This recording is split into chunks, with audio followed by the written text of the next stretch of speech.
All right, guys, our next mode of transportation has to do with the water. As you can see, we are out in the middle of the lake. So what do you think we are doing today? Or what mode of transportation do you think we're using? It's something in the water, and I'm not wet, so we're not swimming. Today, we are kayaking, or this is our kayak travel. And today we are in the middle of Deadman's Lake, and this is in Newberry, Michigan. And one of the interesting things about this lake is the fact that it actually used to be two small lakes and a pond.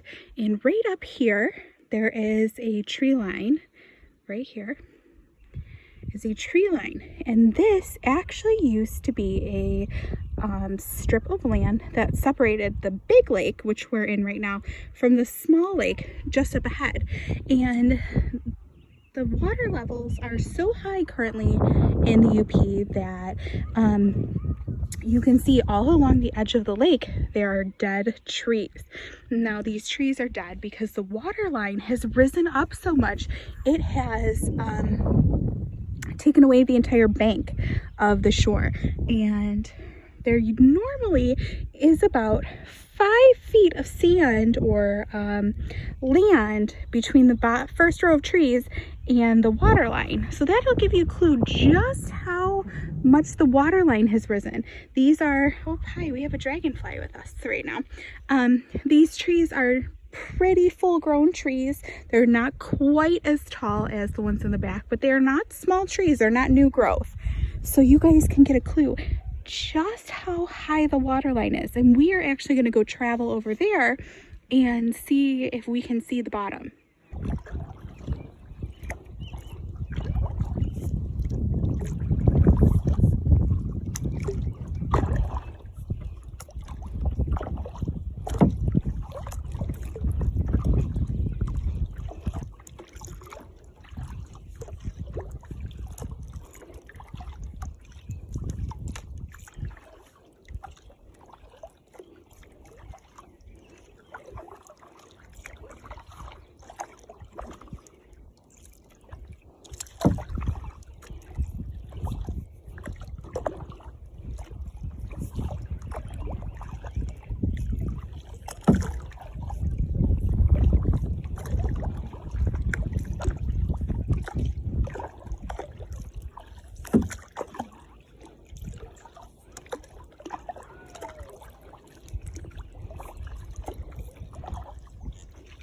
Okay guys, we're getting ready to approach the area that should be entirely land.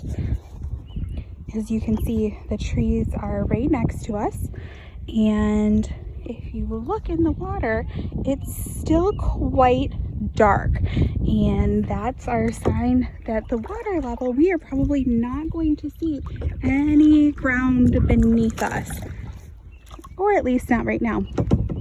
And you can see that this lake is a brown lake too, and that's again because of the tannin in the water from the cedar trees that are so prevalent up here.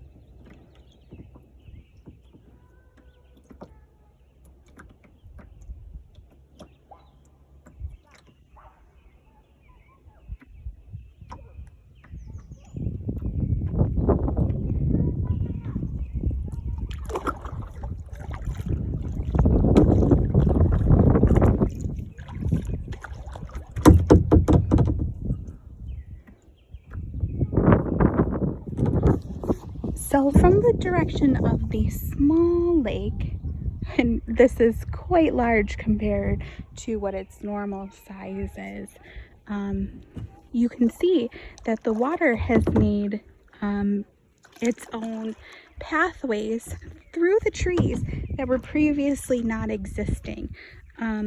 Prior to all the additional rain and water that we've had up here, the area that you could go between was about 10 to 20 feet. It was not large at all. And you can see this whole waterway, or this whole part of the lake, is now water. We're going to try and go through one of the new pathways. And we can see here to the bottom. Now the water here is about 2 feet. I don't know if you guys could see that. There is quite a big fish in the water. And we can see the water gradually get deeper and deeper.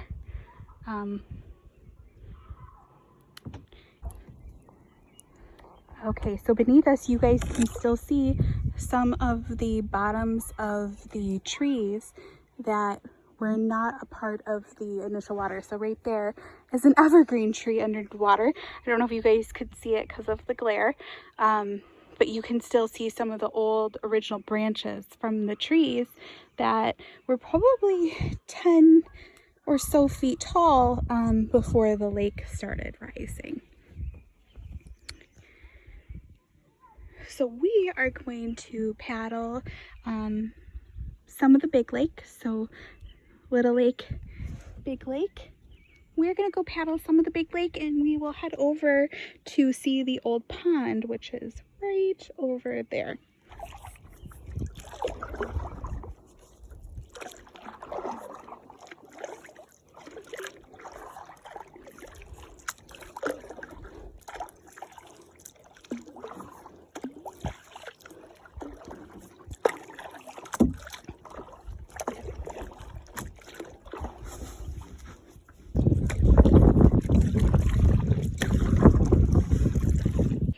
So we are approaching where the pond would be, and normally the pond has about a 5-foot opening right through here, and you can see it's quite a bit larger now due to all the flooding.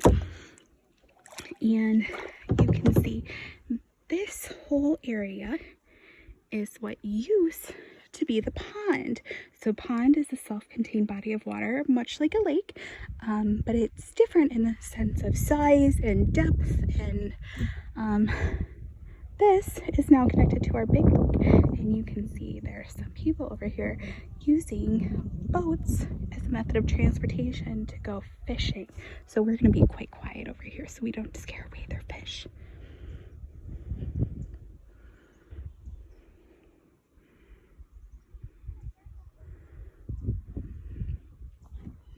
Okay guys, so we are heading back into the big lake and back to our house, which is right over there by that brown tree. And we are now heading into the wind, and you can see that, or into the current, by the way the ripples on the water are. So the ripples are coming towards us, and the water is it doesn't appear as glass-like in this direction.